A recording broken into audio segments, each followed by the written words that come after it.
Jadi kalau misalnya di tengah-tengah pasien itu gagal menerima terapi atau mengkonsumsi obatnya tidak sampai tuntas, itu harus diulang lagi. Bu, ada nggak sih panduan yang bisa digunakan sama apoteker-apoteker dalam pencegahan TBC?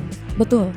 Untuk pencegahan dan juga penanganan itu ada aturannya di Pedoman Layanan Kedokteran Tata Laksana Tuberkulosis.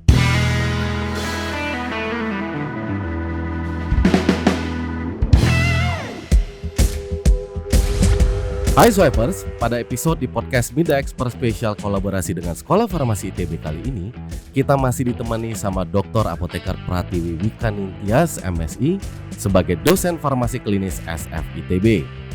Kalau yang belum tonton episode sebelumnya, setelah ini jangan lupa untuk nonton dulu, karena yang sebelumnya kita membahas tentang peran apoteker dalam keberhasilan terapi pasien.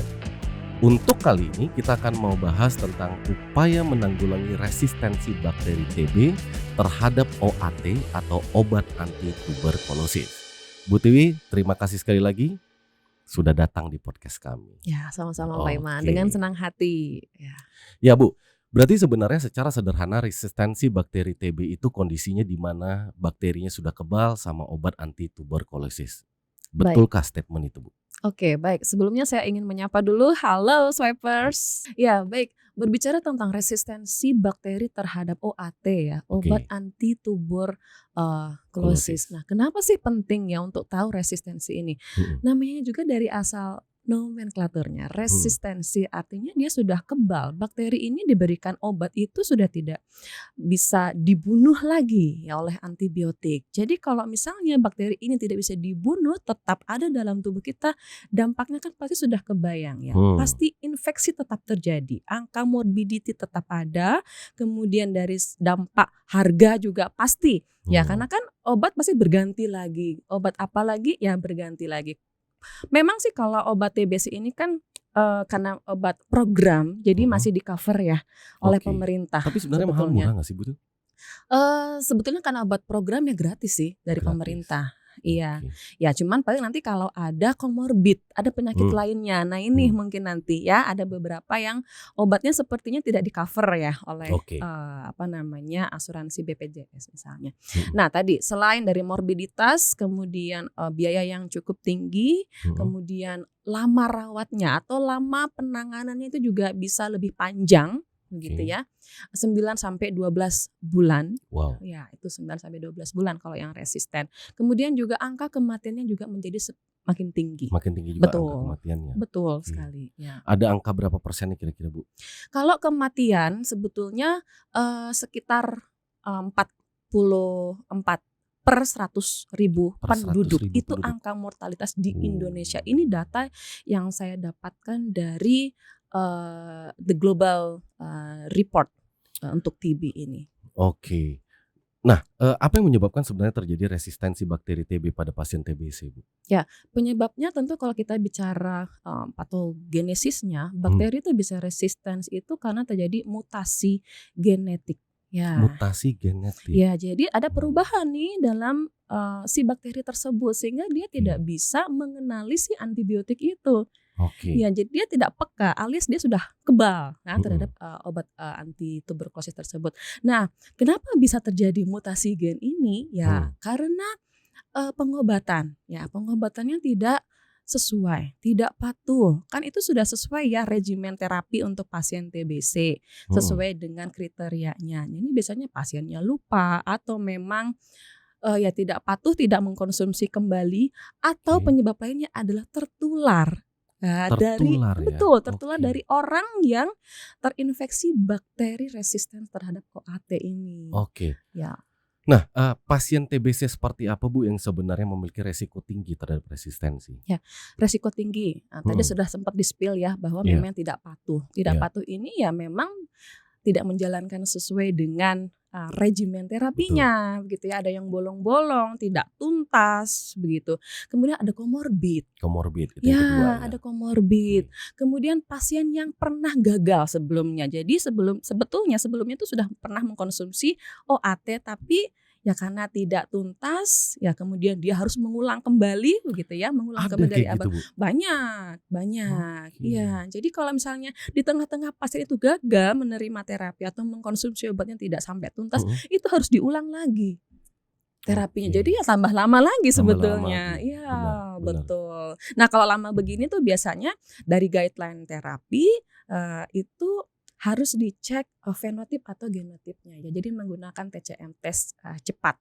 Jadi untuk mendeteksi apakah memang ada resistensi. Nah, resistensi ini juga dia resistensi terhadap apa? Kan obat OAT itu banyak. Ya, at least itu standar itu ada 4+1 yang injeksi streptomycin. Nah, jadi resistensi itu ada yang monoresisten. Jadi dia hanya satu saja obat. Gitu ya. Kemudian ada MDR. MDR ini bakterinya hanya resisten terhadap rifampicin dan isoniazid. Kemudian ada polyresisten. Nah, ini bakterinya resisten di luar dari rifampicin dan isoniazid. Kemudian juga ada XDR, extensive drug resistance. Itu sudah resisten terhadap beberapa obat di lini kedua. Lini kedua, misalnya fluoroquinolone. Nah, itu seperti itu. Jadi, Bu, menurut Ibu nih, pemahaman pasien terhadap OAT ini sendiri udah cukup bagus nggak sih? Banyak nggak sih pasien dengarnya atau belum, Bu, menurut Ibu? Nah, ini makanya yang menjadi tantangan ya buat kita bersama. Jadi tidak hanya apoteker sebetulnya ya. Memang apoteker garda terakhir pada saat memberikan obat kepada pasien TBC. Jadi kalau di puskesmas itu pasien yang baru menerima obat OAT itu harus diberikan edukasi. Ya, kemudian di rumah sakit juga sekarang kan banyak yang ada klinik DOTS-nya. Jadi DOTS itu Directed Observed Treatment Short Course. Itu adalah program dari WHO sebetulnya sudah lama ya, tahun 95 itu di launchingnya. Jadi tuh dalam DOTS program itu ada proses semacam mengguide pasien, mendampingi pasien untuk mengkonsumsi obatnya. Makanya ada istilah PMO mungkin sekarang yang atau dari dulu sebetulnya ada PMO ya. Saya juga dulu termasuk salah satu volunteer PMO ya, untuk pasien yang gagal dan pasien anak dulu saya pengalaman. Nah, jadi PMO itu harus hadir pada saat pasien ingin mengkonsumsi obatnya. Apakah betul obat itu dikonsumsi oleh pasien, jadi jangan sampai obat itu dibuang ya atau tidak dikonsumsi. Benar sih. Oke, terus gimana Bu sebenarnya pengobatan TBC yang seharusnya diberikan? Oke, pengobatan TBC ini kan nanti alurnya kalau sudah terdiagnosis ya TB-nya TB apa. Jadi itu sudah ada algoritmenya dari tata laksana kedokteran dari Menkes nomor 755 tahun 2019 tentang tata laksana TBC ini. Jadi alurnya itu jadi pasien apakah TB-nya TB paru atau ekstra paru. Kalau paru artinya hanya di parenkim paru saja bakterinya, Mycobacterium tuberculosis. Tapi kalau ekstra paru dia bisa expand kemana-mana. Organ lain juga bisa kena ke selaput otak ya, TB meningeal. Kemudian ke tulang juga bisa gitu ya, ke getah bening juga bisa. Kemudian ada juga ke mamai, jadi hati-hati. Ibu yang menyusui itu ada beberapa case, prevalensinya ada ini yang ke TB mama ini. Oke, nah Bu, apa yang bisa dilakukan oleh tenaga kefarmasian ya di apotek nih khususnya untuk mengurangi kejadian resistensi OAT pada pasien TBC? Oke, jadi untuk mengurangi kejadian resistensi ini yang pertama adalah pentingnya kita meningkatkan kepatuhan minum obat pasien ya. Dengan cara apa? Dengan cara berikan PIO konseling ya, PIO iya, konseling iya. Kemudian juga jika memungkinkan kalau di puskesmas itu melakukan home visit care. Datang ke rumah ke rumah. Kalau di apotek mungkin karena jangkauannya terlalu luas barangkali ya bisa dengan platform digital lainnya. WA call, video call, Zoom, Gmeet atau yang lainnya gitu ya. Itu juga bisa. Nah, adherence ini penting sebetulnya untuk memotivasi pasien. Jadi kadang ada yang sudah tidak mau minum obat, ya umur di tangan Tuhan ya, tidak begitu juga gitu. Itu bagaimana kita ingin memotivasi pasien ya supaya pasien ini patuh. Kemudian juga kalau ada efek samping, efek samping memang tidak terjadi pada semua pasien, tapi mungkin terjadi. Nah, efek samping ini harus di awal dijelaskan pada saat sesi konseling. Efek samping yang terjadi itu apa? Jadi pasien juga aware, oh ini kayaknya pegel-pegel deh gitu. Nah pegel-pegel itu ya termasuk salah satu efek samping sebetulnya ya Benar. dari isoniazid. Nah itu harus Benar. dilaporkan, jangan sampai pasien tidak nyaman karena mengalami efek samping. Iya. Begitu. Jadi biasanya kalau efek pegel-pegel ini diberikan piridoksin atau vitamin B. Gitu. Jadi kita juga harus tahu problem pasien itu apa, jadi bisa ketemu solusinya yang tepat apa. Begitu. Kemudian juga mengencourage pasien untuk berperilaku hidup sehat. Wah. Bakteri TB ini kan sebetulnya dengan sinar matahari langsung dia langsung mati loh. Oke. Iya, jadi ya ventilasi di rumah harus bagus gitu ya. Kemudian etika batuk. Nah ini penting sekali. Gimana tuh Etika batuk itu sebetulnya jangan pakai tangan ya. Habis batuk Terus salaman. salaman. Nah Betul. itu kan tetap aja bertransmisi si kumannya. Jadi batuk itu juga lebih baik begini ya, batuk itu begini atau membelakangi orang yang sedang berkomunikasi. Jangan malah dihadapin ya. Betul, karena kan satu kali batuk itu ya bisa mengeluarkan 3.000 renik. Nah, renik. Kalau bersin 1 juta. Nah, ketika TB bersin. Betul, sekali bersin itu udah 1 juta. Nah, ketika TB itu infeksius itu 1 hingga 10 basi, bayangkan dalam batuk dan bersin menghasilkan berapa renik itu bisa infeksius seperti itu. Ya. Bu, ada nggak sih panduan yang bisa digunakan sama apoteker-apoteker ini, Bu, dalam pencegahan TBC ini sendiri?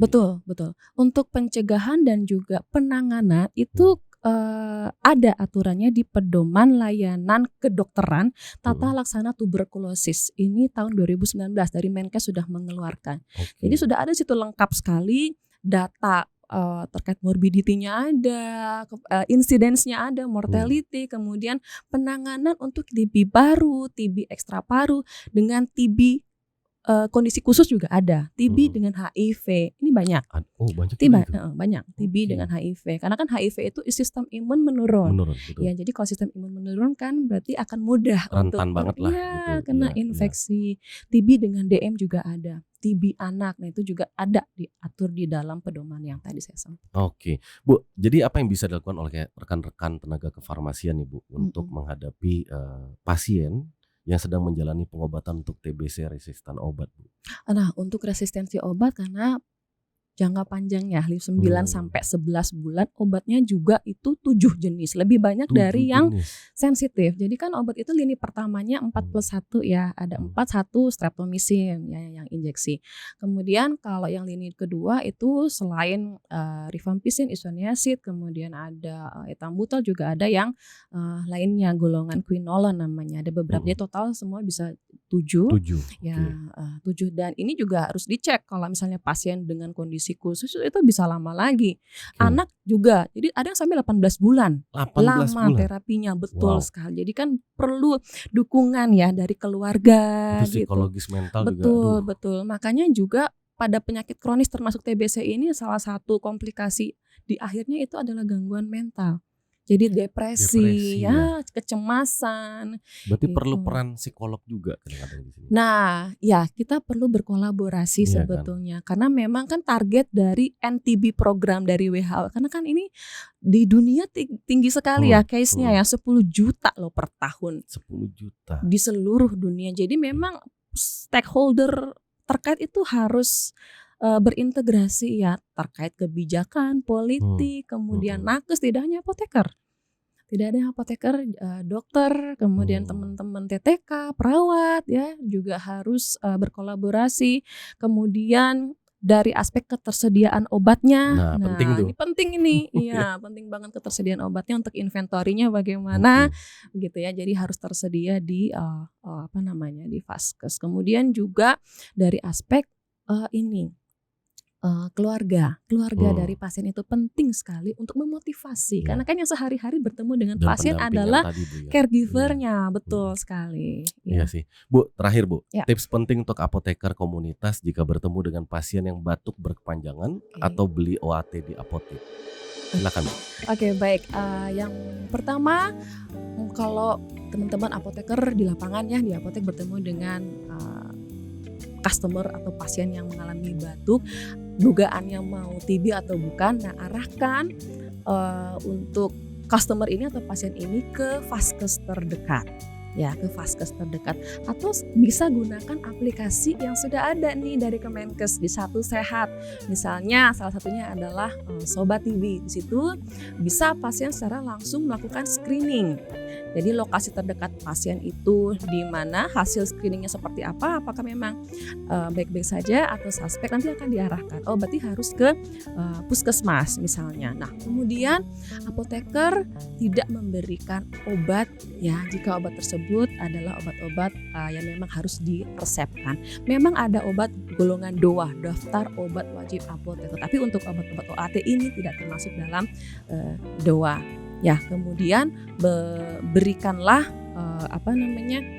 non farmakologi educationnya, ya, etika batuk bagaimana, kemudian nanti kalau memang misalnya membutuhkan konseling, ya, terduga positif misalnya BTA-nya positif, ya jangan ragu untuk bertemu kembali lagi ke sini untuk kita bisa berdiskusi bersama untuk mendiskusikan terkait tentang regimen terapinya hingga tuntas.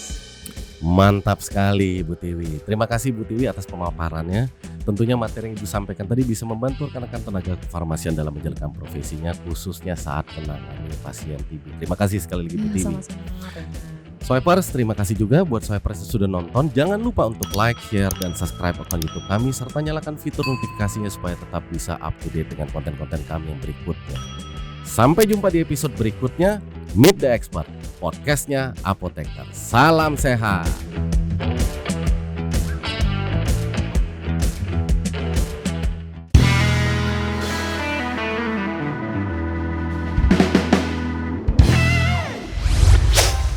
Swipe or X.